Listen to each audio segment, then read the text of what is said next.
Salut tout le monde, je te parle du projet Voyage à Boston que tu vas avoir à réaliser, un travail individuel.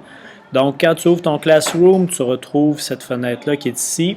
Trois documents sont à ta disponibilité. Premier, c'est l'explication qui est ici.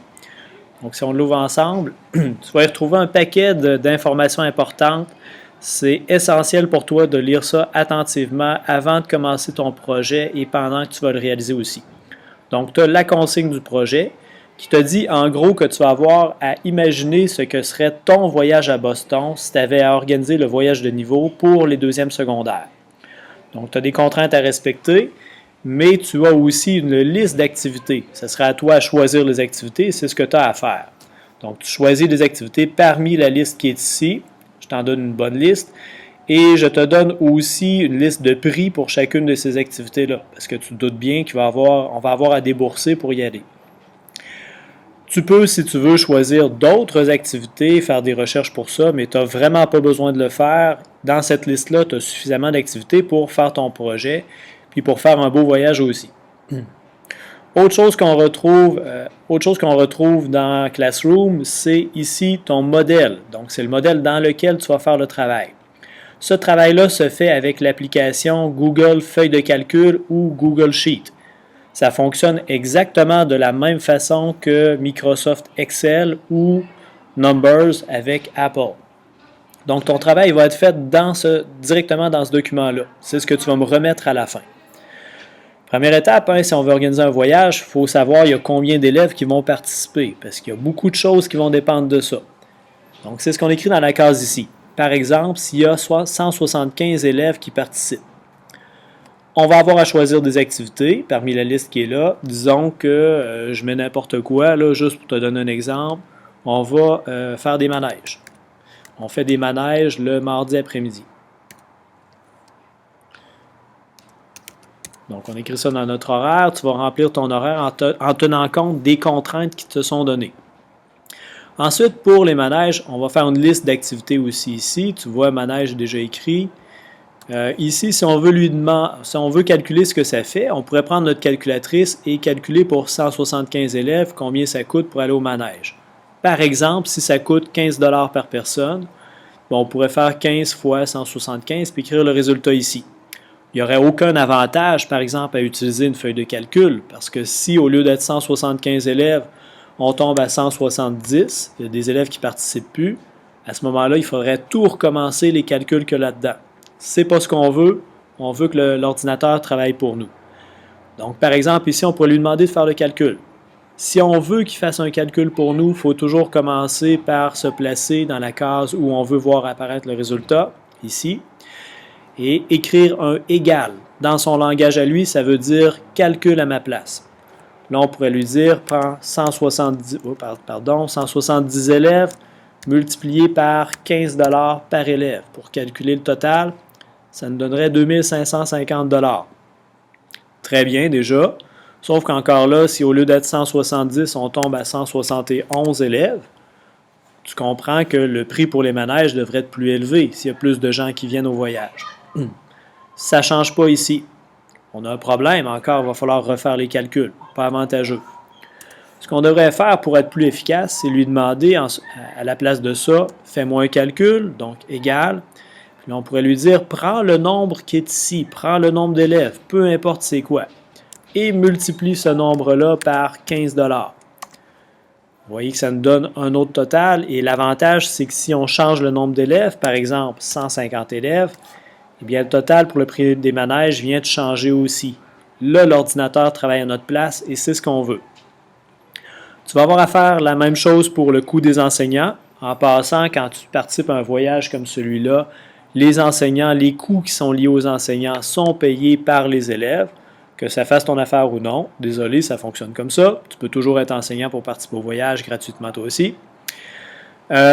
Coût total pour les activités, tu vas pouvoir demander aussi à Numbers de calculer tout ça à notre place. Numbers, mais je devrais plutôt dire Google Sheet.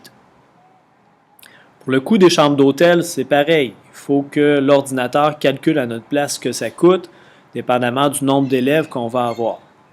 Ce qui arrive avec les chambres d'hôtel, par exemple, c'est que si on est 4 élèves par chambre, et que on est un certain nombre d'élèves, par exemple ici 150 élèves, eh bien le nombre de chambres ne sera pas un nombre entier. Si on calcule qu'on a besoin, je ne sais pas moi par exemple, de 34,5 chambres, tu comprends qu'il y a un problème avec ça, là. Il va falloir prendre une 35e chambre. On n'aura pas le choix d'y aller avec 35. Tu peux demander à Google Sheet de faire ce calcul-là pour toi. Ce qu'on veut faire en réalité, c'est l'arrondir à l'entier supérieur, le nombre de chambres. On peut lui demander de faire ça, par exemple ici, avec un égal, quand on veut qu'il fasse quelque chose à notre place. Puis là, on veut qu'il arrondisse. Vous voyez que dès qu'on tape quelque chose, Google nous donne des suggestions. Nous, on veut arrondir à l'entier supérieur. Donc, on peut cliquer là-dessus. On a notre fonction qui apparaît. Première chose qu'il faut lui donner dans ce cas-là, c'est quel nombre on a à arrondir. Moi, je veux que ce soit ce nombre-là ici qui soit arrondi. Donc, le nombre qui est à D23. Je clique sur ma case. Ensuite de ça, faut lui dire une autre information, c'est-à-dire quel niveau de précision on veut qu'il garde. Combien de chiffres après la virgule on veut dans notre réponse. Nous, si on veut 35 chambres, c'est qu'on veut 0 chiffre après la virgule. Ferme notre parenthèse, on appuie sur Entrée, voilà, magie, il vient de m'arrondir mon nombre à l'entier supérieur. On peut tester, par exemple, 34,2 chambres, vous voyez, ça reste à 35. Si on met 35,1 chambres, on vient de tomber à 36. Ça fonctionne comme on veut. Dans n'importe quelle fonction pour Google, feuille de calcul ou Excel ou peu importe quoi, on peut toujours aller aussi fouiller dans l'aide pour avoir des informations supplémentaires. Donc, tu vois, on peut demander à Google de calculer tous les nombres là-dedans. Puis le but, au bout du compte, c'est d'arriver à calculer combien ça coûterait pour un élève participant. Moi, quand je vais corriger ton travail, la première chose que je vais faire, c'est aller en haut ici, changer le nombre d'élèves. Par exemple, je vais mettre un autre nombre que ce que tu avais, 167 élèves. Et je vais vérifier si tous tes calculs s'adaptent au nouveau nombre d'élèves. Donc, si Google calcule pour toi le nombre total, le montant total, incluant le coût pour un élève qui est ici. Pour l'expression algébrique, ça c'est la deuxième partie de ton travail. Google ne fera pas beaucoup de travail à ta place de ce côté-là. Donc ici, ce que tu vas écrire, c'est l'expression algébrique qui permettrait de calculer au complet le coût pour un élève participant. Donc ça va être le même calcul, mais tu vas l'écrire de façon algébrique. Par exemple, si pour notre première activité, les manèges, ça coûtait 15 $ par élève, on disait,